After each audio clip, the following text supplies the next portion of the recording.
और इसी बाबत आगे की जानकारी देने के लिए हमारे संवाददाता अंकित त्रिवेदी हमारे साथ जुड़े हुए हैं। अंकित, कांग्रेस को बड़ा झटका, एक तरफ प्रियंका गांधी है जो कि जमीन मजबूत करने में लगी है, आरपीएन सिंह का जाना कितना बड़ा घाटा है कांग्रेस के लिए?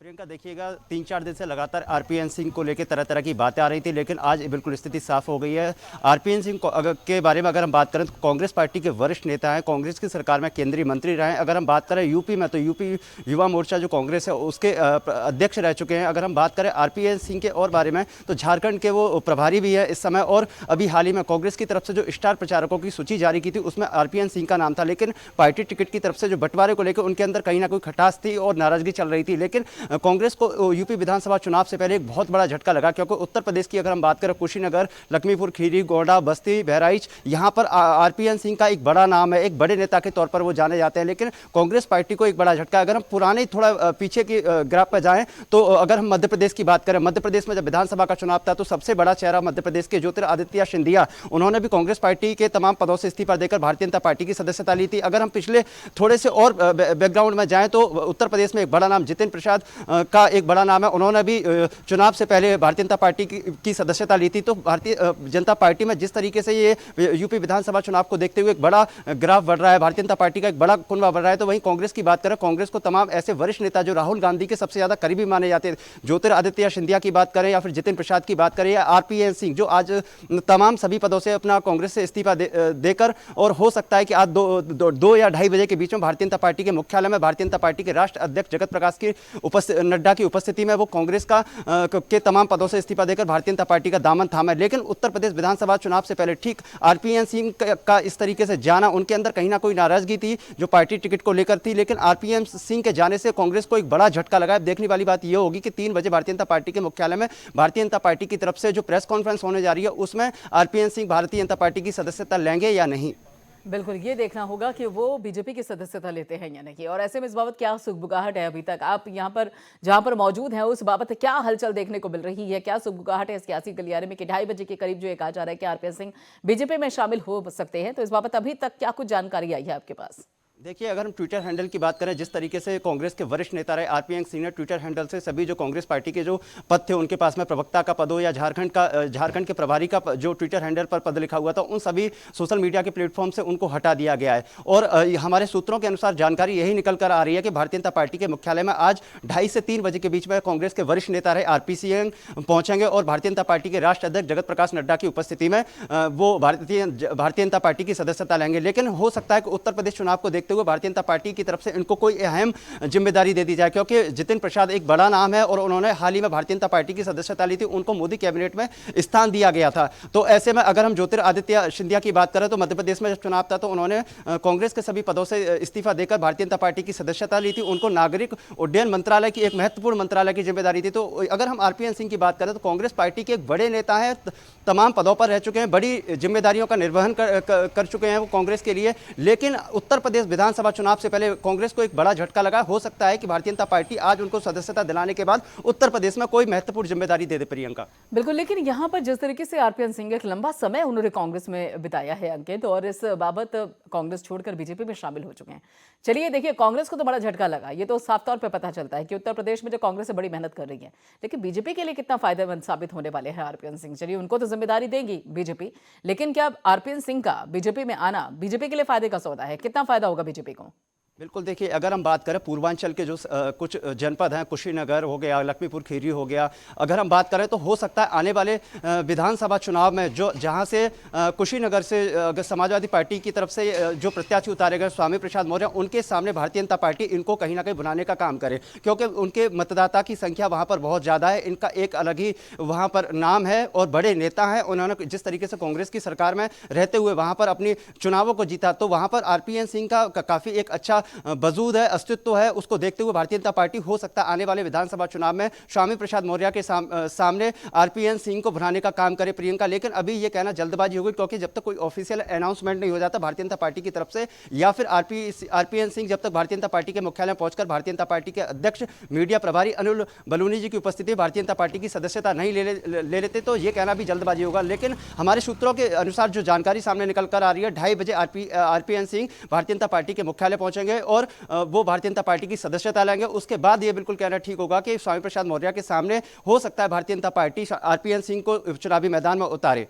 बिल्कुल, यानी कि अगर देखा जाए तो स्वामी प्रसाद मौर्य के सामने जो आरपीएन सिंह है वो नजर आ सकते हैं। सियासी गणित तो लगभग यही है, कयास भी यही है सियासी गलियारे में। लेकिन यहाँ पर एक सवाल और उठता है अंकित। देखिए, उत्तर प्रदेश में हम देख रहे हैं कि 2019 से लगातार प्रियंका गांधी सक्रिय हैं, लगातार वो वहां पर मेहनत कर रही हैं, आधी आबादी को कांग्रेस के पक्ष में करने के लिए शक्ति संवाद जैसे बाकायदा कार्यक्रम आयोजित करती हैं, लड़की हूं लड़ सकती हूं जैसा अभियान वो चलाती हैं।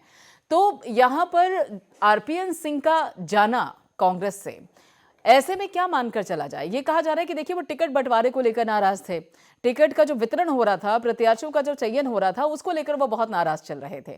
तो क्या ये मानकर चला जाए कि ऐसे में जो दिग्गज जो बड़े चेहरे हैं कांग्रेस के, उनकी सलाह पर, उनके मशवरे पर गौर नहीं किया जा रहा है? चल किसकी रही है कांग्रेस के अंदर टिकट वितरण को लेकर, किसका सिक्का चल रहा है? बिल्कुल, अगर हम बात करें पिछले अगर ग्राफ पर हम जाएं कांग्रेस के, जिस तरीके से राहुल गांधी के सबसे करीबी ज्योतिरादित्य सिंधिया हों, या फिर अगर हम बात करें जितिन प्रसाद की, या फिर अभी एक बड़ा नाम निकल कर आया आरपीएन सिंह, ये उत्तर प्रदेश के अंदर एक बड़े नेता हैं कांग्रेस की तरफ से। जब सरकार नहीं थी तब भी उन्होंने ग्राउंड जीरो पर काम किया था। कोरोना का जब समय चल रहा था, जब सभी लोग अपने अपने घरों में बैठे हुए थे, तो आरपीएन सिंह एक मुहिम छेड़े हुए थे। जो गरीब लोग हैं उनके लिए भोजन की व्यवस्था, राशन की व्यवस्था, पानी की व्यवस्था, वो सब करा रहे थे। उत्तर प्रदेश के अंदर अगर हम बात करें, युवा मोर्चा के अध्यक्ष रह चुके हैं और एक बड़ा नाम है आरपीएन सिंह, प्रवक्ता भी रहे हैं, झारखंड के प्रभारी भी रहे हैं और राहुल गांधी के सबसे ज्यादा करीबी माने जाते हैं। तो ऐसे में तमाम जो अटकलें थी कांग्रेस की तरफ से, उन पर अब बिल्कुल विराम लग गया है और आरपीएन सिंह आज भारतीय जनता पार्टी की सदस्यता लेंगे। लेकिन उत्तर प्रदेश चुनाव को देखते हुए भारतीय जनता पार्टी को कहीं ना कहीं एक बहुत फायदे वाली बात साबित हो सकती है कि आरपीएन सिंह को महत्वपूर्ण कोई भूमिका निभाने का उत्तर प्रदेश में काम दे दिया जाए। बिल्कुल, यानी कि अगर देखा जाए तो उत्तर प्रदेश में बीजेपी खेमे में रहकर आरपीएन सिंह एक बड़ी भूमिका निभा सकते हैं। तो ऐसे क्या मानकर चला जाए कि कांग्रेस में जो उनका वजूद था, जो उनका कद था, उस पर उनको लग रहा था कि एक प्रश्न चिन्ह लगा दिया गया है। जो जिम्मेदारी वो चाहते थे उत्तर प्रदेश में या फिर कांग्रेस के अंदर कि उनको उनके कंधे पर डाली जाए, वो जिम्मेदारी उनको नहीं मिल पा रही थी, या फिर ये कहें कि वो जगह उनको नहीं मिल पा रही थी। तो ऐसे में तो कांग्रेस अपने जो दिग्गज जो बड़े चेहरे हैं उनको जोड़कर रखने में पूरी तरीके से फेल हो रही है। बिल्कुल प्रियंका, अगर हम बात करें जितिन प्रसाद की, तो उन्होंने जब कांग्रेस पार्टी छोड़ी थी तो तमाम ऐसे बातों का जिक्र किया था कि कांग्रेस के अंदर मुझे घुटन महसूस हो रही है, पार्टी मुझे काम नहीं करने दे रही है, जहां पर मेरा एक अस्तित्व था उस अस्तित्व को कांग्रेस मेरा खत्म करना चाह रही है। वहीं अगर हम ज्योतिरादित्य सिंधिया की बात करें तो उन्होंने भी तमाम ऐसे वादे किए थे कांग्रेस पार्टी के राष्ट्र अध्यक्ष की तरफ से या फिर प्रियंका गांधी की तरफ से भी तमाम सवालिया निशानियां खड़े किए थे। उसको देखते हुए उन्होंने तमाम पदों से इस्तीफा देकर भारतीय जनता पार्टी की सदस्यता ली थी। तो कहीं ना कहीं कोई पीड़ा ऐसी रही होगी आरपीएन सिंह के अंदर, क्योंकि एक लंबा उनका अनुभव रहा है कांग्रेस को लेकर, या फिर उनका एक राजनीतिक कैरियर जो रहा है कांग्रेस को लेकर वो काफी लंबा रहा है। तो ऐसे में कोई ना कोई पीड़ा या मन के अंदर कोई खटास ऐसी रही है। कांग्रेस की तरफ से उनको स्टार प्रचारकों की सूची में शामिल तो कर लिया, लेकिन हो सकता है कि टिकट बंटवारे को लेकर उनके अंदर कोई खटास हो गई हो या फिर वहां पर तालमेल ना बैठ पा रहा हो। कांग्रेस के शीर्ष नेतृत्व से उनको कोई ना कोई नाराजगी थी, उसके बाद आरपीएन सिंह ने यह कदम उठाना पड़ा। देखिए, यहाँ पर जिस तरीके से अभी जो हलचल है उस बाबत आपको बता दें, आप हमारे साथ जुड़े रहिए अंकित। यहाँ पर शिवा शर्मा भी हमारे साथ जुड़ चुके हैं, आगे की जानकारी देने के लिए लखनऊ से हमारे साथ जुड़े हैं। शिवा, हलचल ये है पूरी तरीके से, सुगबुगाहट ये है कि आरपीएन सिंह बीजेपी में शामिल हो सकते हैं, बीजेपी का दामन थाम सकते हैं। लखनऊ में इस हलचल को लेकर, इस मोड़ को लेकर क्या कुछ अभी गतिविधि आपको देखने को मिल रही है बीजेपी के खेमे में भी और कांग्रेस के खेमे में भी?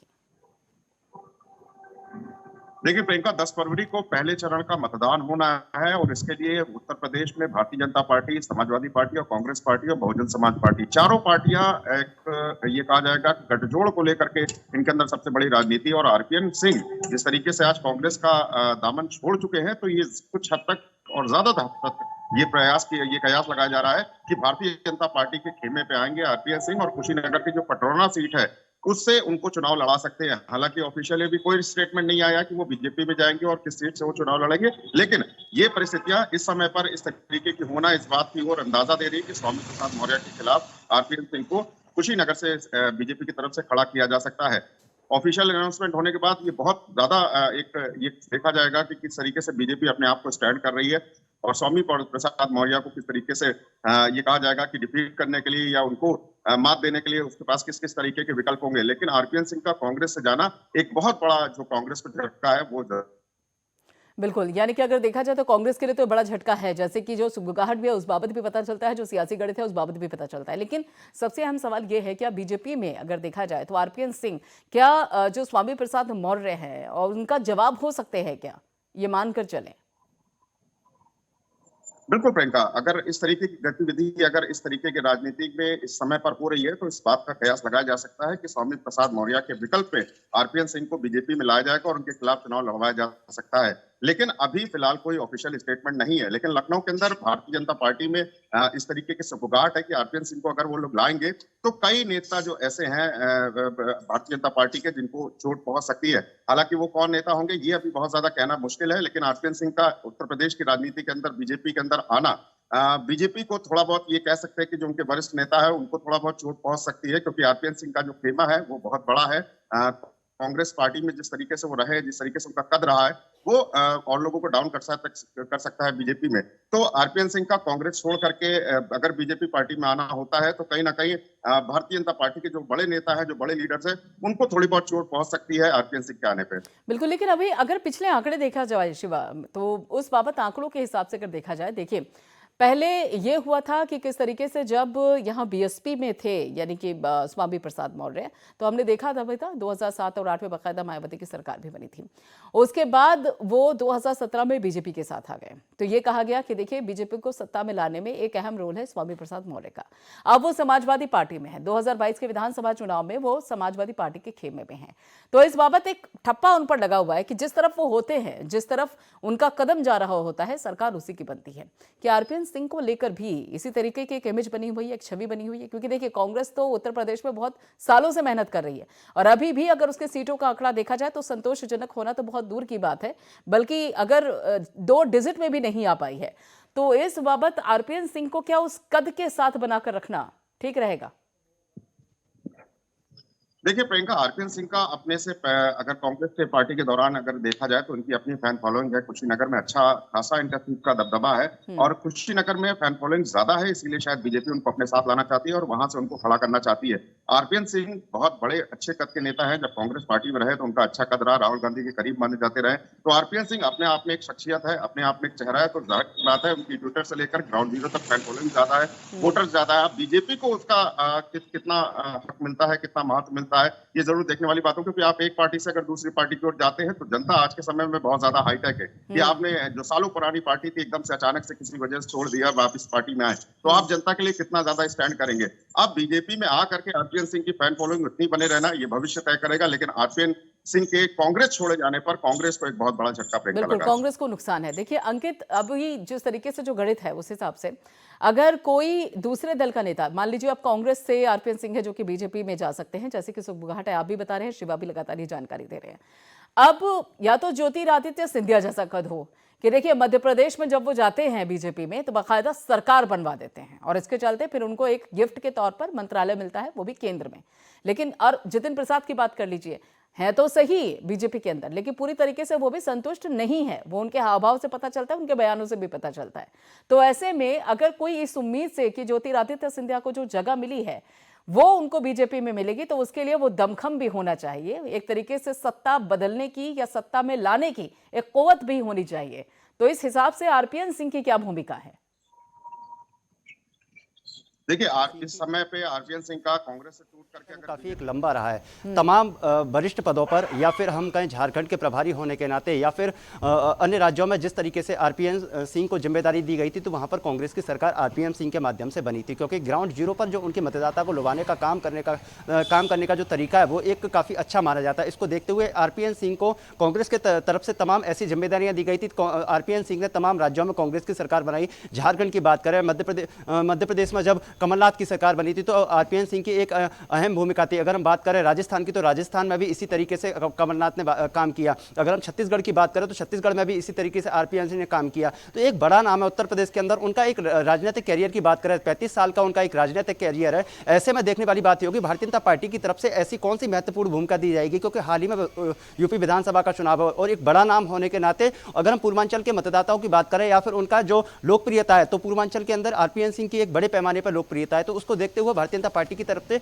या शीर्ष नेतृत्व की तरफ से क्या जिम्मेदारी दी जा सकती है और विधानसभा चुनाव में आरपीएन सिंह की क्या भूमिका रहेगी, ये सब आज जब 3 बजे भारतीय जनता पार्टी के मुख्यालय में प्रेस कॉन्फ्रेंस होगी, आरपीएन वहां पहुंचेंगे, उसके बाद भारतीय जनता पार्टी की सदस्यता लेंगे, उसके बाद हो सकता है कि 1 या 2 दिन में भारतीय जनता पार्टी की तरफ से प्रेस कॉन्फ्रेंस करके घोषणा की जाए और इस यूपी विधानसभा चुनाव को देखते हुए ऐलान किया जाए कि आरपीएन सिंह की उत्तर प्रदेश विधानसभा चुनाव में यह भूमिका रहेगी। बिल्कुल, यानी कि अगर देखा जाए तो अभी थोड़ा सा इंतजार करना होगा, क्योंकि सस्पेंस तो अभी इस पर बना हुआ है कि जो आरपीएन सिंह है वो बीजेपी में शामिल हो रहे हैं नहीं हो रहे हैं। असल तस्वीर तो तभी सामने आएगी जब आधिकारिक तौर से पूरी तरीके से ऐलान हो जाएगा, तभी थोड़ा सा इंतजार करना होगा। लेकिन समीकरण और गणित बनाने की जो कुव्वत है, जो एक तरीके से प्रक्रिया है, वो बीजेपी की तरफ से भी शुरू हो चुकी है, कांग्रेस की तरफ से भी शुरू हो चुकी है। शिवा, ये जो गणित अभी तक सियासत में देखने को मिल रहा है, देखिए दल बदल की जो राजनीति है वो हम तब से देख रहे हैं जब से सियासत शुरू हुई है। जहां पर फायदा होता है अक्सर सियासी दल वहां का रुख कर लेते हैं। आरपीएन सिंह का भी नाम उस तरफ आ रहा है, लेकिन आपने कहा कि देखिए जनता बड़ी हाईटेक हो चुकी है, वो इस रवायत को बड़े अच्छे से समझ चुकी है अब, और एक बड़ा वोट बैंक है जो कि पढ़ा लिखा है, सियासत को समझता है, वो इस रवायत से भी अच्छी तरह से वाकिफ हो चुका है। लेकिन हमें उस तबके को भी नजरअंदाज नहीं करना है जो कि वो अपने नेता पर, अपने उस नेतृत्व पर आंख बंद करके भरोसा करता है। तो ऐसे में अगर आरपीएन सिंह की बात की जाए, आप उनके फैन फॉलोइंग की बात कर रहे थे, तो कितना बड़ा तबका है उनके साथ जो उन पर आंख बंद करके भरोसा करता है? देखिए, कांग्रेस में जब तक आरपीएन सिंह रहे, और प्रियंका अगर एक बात देखी जाए तो काफी अच्छा चेहरा थे कांग्रेस पार्टी में, लोग उनको चाहती थी, फैन फॉलोइंग अच्छी थी, ट्विटर से लेकर ग्राउंड तक उनके लोग चाहते थे।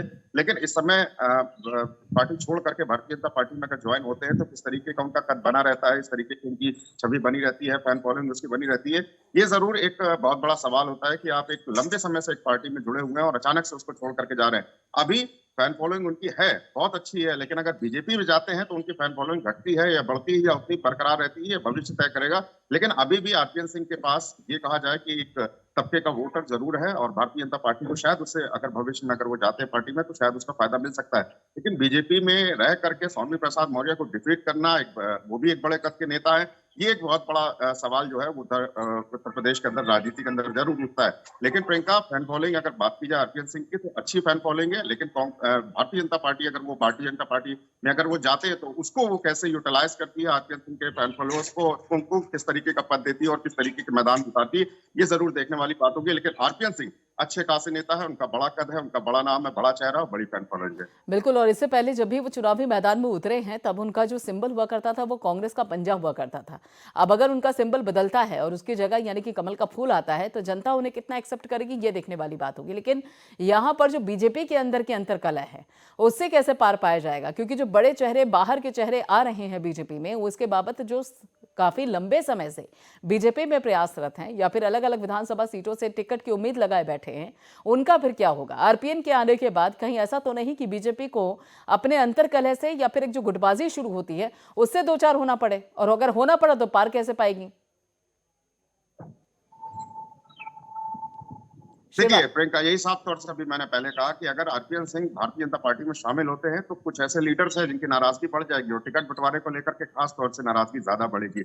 और अगर ये चुनाव हो भी जाता है और आरपीएन सिंह बने रहते हैं तो एक वर्ग के जो नेता हैं वो नाराजगी जरूर पार्टी से रख सकते हैं कि हमको नकार करके आरपीएन सिंह को क्यों लाया गया और आरपीएन सिंह को चुनाव क्यों लड़ाया गया, क्या हम लोग सक्षम नहीं थे। इस तरीके की बातें भविष्य में अगर भारतीय जनता पार्टी में अगर जाएंगे आरपीएन सिंह तो जरूर उठेंगे, लेकिन उसकी वजह से भारतीय जनता पार्टी को बहुत ज्यादा नुकसान उठाना पड़ सकता है।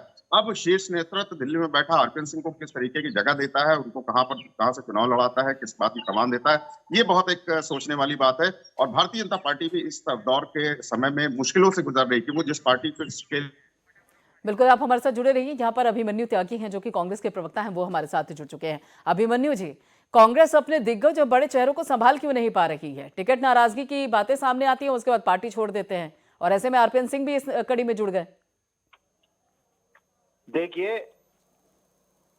अति महत्वाकांक्षी जो लोग होते हैं जी, वो चुनाव के समय इधर उधर चले जाते हैं, आया राम गया राम।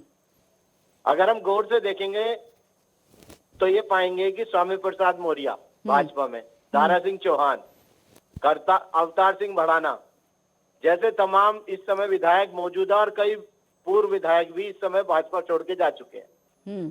जो कांग्रेस के जो विधायक थे, जब से प्रियंका गांधी जी यहाँ के प्रभारी बनी है उत्तर प्रदेश की, तब से ये लोग बराबर की सीटों का समायोजन सेटिंग से नहीं करा पा रहे थे। पहले दबाव में ऐसी सेटिंग से समायोजन करा लेते थे दूसरे दलों से कि इनके सामने बहुत कमजोर कैंडिडेट भी खड़े होते थे, सपा, भाजपा और बसपा के, लेकिन अब वो सेटिंग इनकी हो नहीं पा रही थी। बहुत बड़ी तो बात कह रहे हैं आप इनका अभिमन्यु जी। एक दूसरी बात एक और रही है बहुत कि बड़ी इनका बात स्तर कह रहे हैं आप बढ़ाने का अभिमन्यु काम। जी कि मतलब दूसरी पार्टी के नेताओं से सेटिंग हो जाया करती थी और उसके चलते कमजोर प्रत्याशी अपने सामने उतार लिया करते थे। अपने आप में बहुत बड़ा बयान है ये। हाँ, तो इसमें कोई बात थोड़ी ना, बयान की बात नहीं है, सब लोग जानते हैं हाँ। कि किस तरह से बसपा पैसे लेके टिकट बात बेचती है, टिकट देती है, सब लोग जानते हैं। साम दाम दंड भेद की नीति राजनीति में चलती है।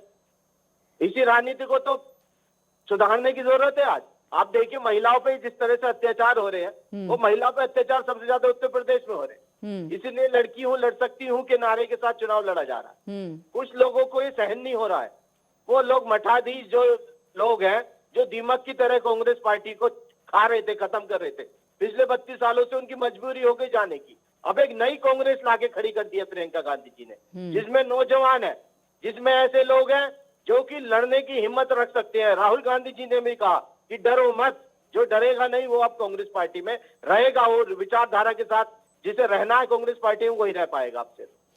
ठीक है अभिमन्यु जी, देखिए आपकी जो बातें हैं उससे दो चीजें तो बिल्कुल साफ निकल रही हैं कि कहीं ना कहीं टिकट बंटवारे को लेकर तो दिक्कत है, लेकिन मैं आपसे ये जानना चाहती हूँ कि जो बड़े और दिग्गज चेहरे हैं यहाँ पर कांग्रेस पार्टी के, चाहे फिर वो जितिन प्रसाद रहे हों, चाहे फिर वो अगर यहाँ पे देखा जाए जिस तरीके से ये नाम सामने आया है आरपीएन सिंह का, और उससे पहले ज्योतिरादित्य सिंधिया 2019 की तरफ पहले बढ़ते हैं, वहां देखिए प्रियंका गांधी आती है चुनावी मैदान में, उत्तर प्रदेश में सक्रिय होती हैं। ज्योतिरादित्य सिंधिया को भी बाकायदा मौका मिलता है जब वो कांग्रेस में होते हैं, बात कुछ जमती नहीं है, फिर उसके बाद वो बीजेपी में चले जाते हैं। तो मैं ये आपसे जानना चाहती हूँ कि आखिर दिक्कत कहाँ पे है? प्रियंका गांधी के नेतृत्व को स्वीकार करने में दिक्कत है, या फिर जो प्रियंका गांधी का एजेंडा है कि उत्तर प्रदेश की आधी आबादी को कांग्रेस के साथ लाना है, उसे ऊपर लाना है, उससे दिक्कत है? किससे दिक्कत है यहाँ पर जो दिग्गज चेहरे हैं कांग्रेस के?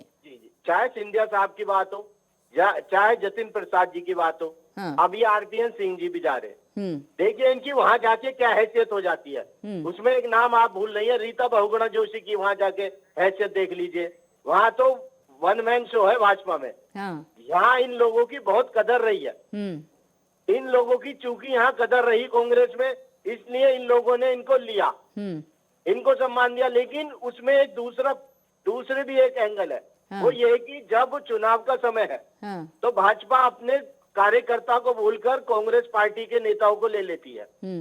आज केंद्र में भी भाजपा की सरकार है, वहां तकरीबन 104 से 106 वो सांसद है जो कांग्रेस पार्टी से गए हैं भाजपा। ये तो आप बीजेपी की बात करने लग गए ना अभिमन्यु जी, ये तो आप बीजेपी का पैटर्न यहाँ पे चर्चा कर रहे हैं उसकी। मैं तो मेरा सवाल तो ये था अभिमन्यु जी कि जो कांग्रेस के बड़े और दिग्गज चेहरे हैं उनको क्या प्रियंका गांधी के नेतृत्व से दिक्कत है, या फिर जो प्रियंका गांधी एजेंडा सेट करके चल रही है कि आधी आबादी कांग्रेस के साथ होनी चाहिए, उस एजेंडे से दिक्कत है?